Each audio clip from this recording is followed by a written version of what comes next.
Please be seated.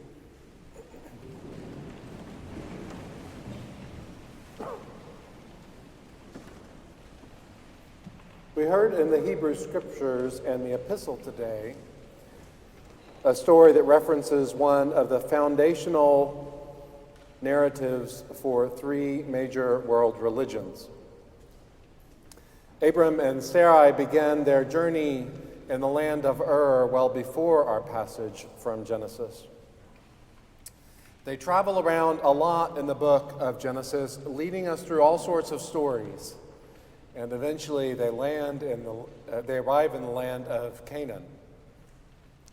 The main theme of their story is God's promise to Abram that he will be blessed with children, which is surprising because he and Sarai have not been able to have any children at all.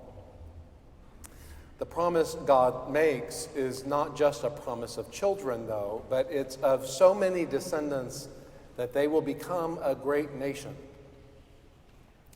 Over and over, God makes this promise to them, and Sarai even gets a little bit tired of hearing it. She hears this promise for the umpteenth time and accidentally laughs out loud because she believes she's too old to have any children. I like Sarai. But Abraham and Sarai, now Abraham and Sarah, are blessed with a child, Isaac, eventually. Isaac and Rebekah's children were Esau and Jacob will be renamed Israel. With his wives, Rachel and Leah, Israel gives birth to the 12 tribes of Israel, who will go on a long journey through slavery in Egypt and wilderness in Exodus before they return to Canaan. Canaan will then become the land of Israel, and it will be a promised land and a home. But just before our passage from Genesis today, God gives Abraham a little preview that it's going to take 400 years and 4 generations of living away before the long-awaited gift of home will be found. There will be a blessing, but it's not going to be instant.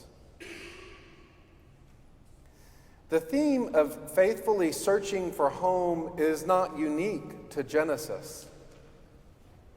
Over and over again in the story of the people of God, there is this theme of searching and of waiting, of looking for return, of longing for home, and of having faith in restoration. Over and over again, there is exile and return in the Hebrew Scriptures. There is this sense of looking for home.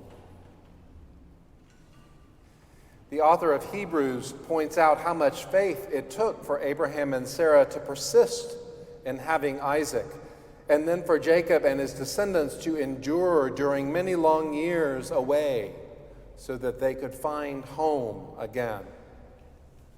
The faith required to continue seeking a homeland and desiring a better country.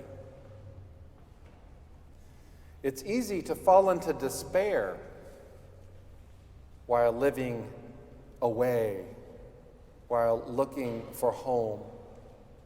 And some of the Psalms remember that too. Psalm 137 laments the challenges of being unable to experience joy while being cut off from home, of being unable to sing the Lord's song while not being close to God's temple. The psalmist laments, how can we sing the songs of the Lord while in a foreign land? I have to say it's been interesting to think about these themes this week as we have prepared to leave our administrative offices and be in some transition for the next several years, although we will have a temporary home in the basement of the Great Hall. I don't know if coming home to the new building will be as quite a big a deal as crossing the Jordan to return to the promised land. But this week it's felt a little bit like when we get there, we're going to need that scale of a celebration. But while the church buildings are a wonderful luxury and they're important to our faith, they're not our real home. We call this place a nave. That's a term whose origin means ship, similar to navy or naval. And many times the roof of a nave is designed to look like the bottom of a boat. And that's because the church is not our home, but rather it's a vessel. We are on a journey together. We are wanderers in a foreign land. We are seeking together the kingdom of God. We wander in a land now beset by gun violence, where killers perpetuate mass murder, sometimes based on racial hatred. This land, not just this nation, but this world, it's divided by flames of rhetoric designed to titillate and to tear apart. We wander in a land where governments divide children from their parents, and where the dignity of humanity is trampled, while children weep, and while parents angst. How can we sing the songs of the Lord while in a foreign land like this? Sometimes we think the answer is to get busy. If we just work hard enough, things will get better. Of course, there is work that needs to be done, and we need work to get done. I wonder sometimes, though, if busyness can be a response that comes from our Puritan work ethic, a response that helps us feel like we are doing something productive without really knowing if it is productive. How can we measure if we are creating an actual and effective response that changes the systems and the powers and the provinces that generate alienation? Sometimes it feels to me that our busyness just plays right into the polarization that already exists. It feeds the same hungry machine that will only take and that will ultimately leave us empty.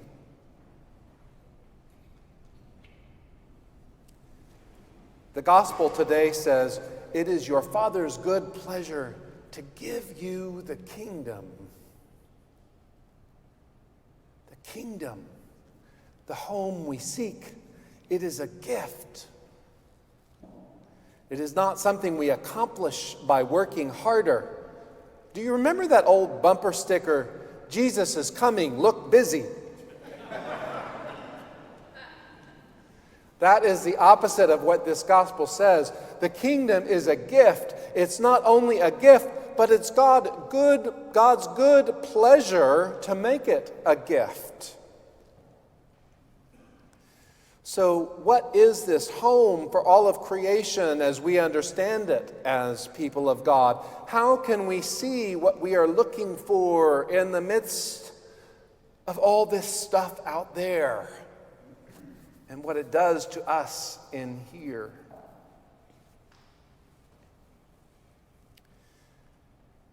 There are the old stories of the kingdom of heaven and streets paved with gold, of course. Those images may have made sense when they originated, but they do not resonate for me in this time and in this foreign land, where gold can be a sign of excess rather than hope.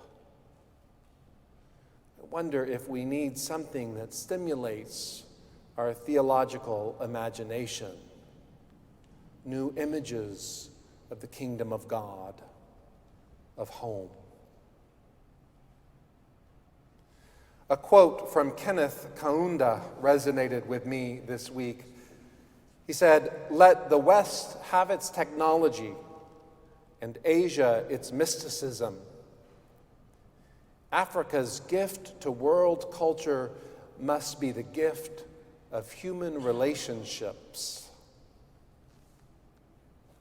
Being aware that it is very easy to unintentionally appropriate another's culture when trying to understand or communicate from outside of it, I wonder if two African terms might inspire us in our culture to consider what the kingdom of God or home might look like.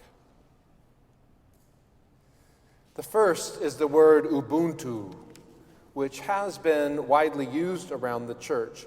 Ubuntu means roughly, I am because we are.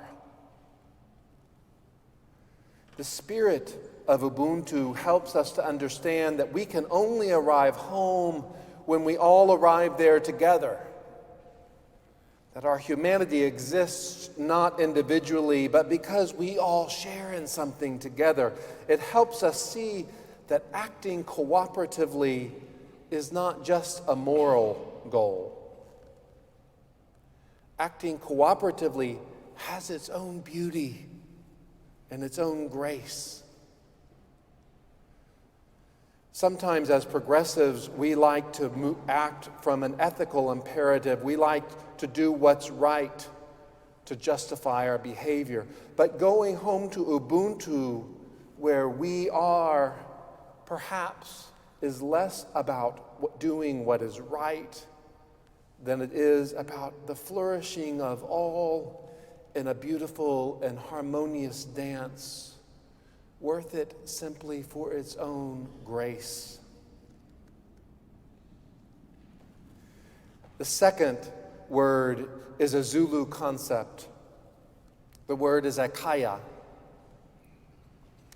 That means home, but home not as a place so much as a people.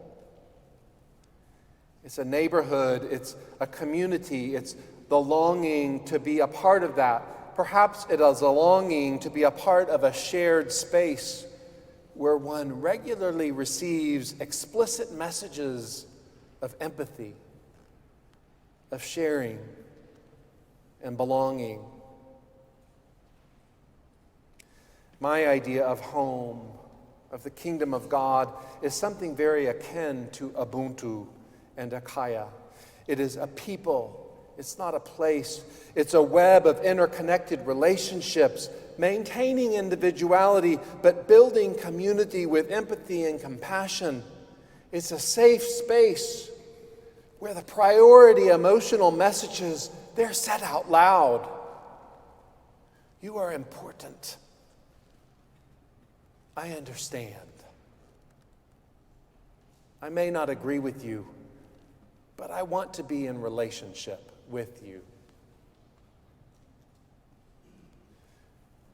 If it's God's good gift to give it to us, to lead us home, how do we prepare together on this journey of faith to receive such a gift? If it's a gift, do we just sit back and do nothing? To me, that defies a little common sense, too. Occasionally, we receive really large, generous gifts here at the cathedral. The floors in the cathedral, the AV system, and so forth. And when we do receive those gifts, we receive them gratefully. And we also have work to do to get prepared. We have to schedule this space for work. We have to ensure the specifications are correct, and so forth. Being prepared to receive those gifts in gratitude is an important element of our stewardship of the gifts we receive. Jesus in this gospel says that preparing for the gift of home, it yields surprising results. In the story he tells, he compares it to servants who prepare and then experience a role reversal. Their master, finding them prepared, turns the table and then serves the servants instead of expecting to be served himself. Surprises are in store if we prepare for home. Could preparation for home then involve looking at the world in a new way? I wonder if preparing for the journey home is less about how busy we can make ourselves, but more about how we can adjust our orientation. Less about how much responsibility we can put on our own shoulders to accomplish tasks than it is about how we can open our eyes to see and to hear in new ways. How do we connect with each other to share strategies of hope, strategies of connection? How will we prepare for a gift that is unseen, that requires faith in a way of being that is strange to this foreign land? Do not be afraid, flock of the great shepherd. It is your Father's good pleasure to lead you home.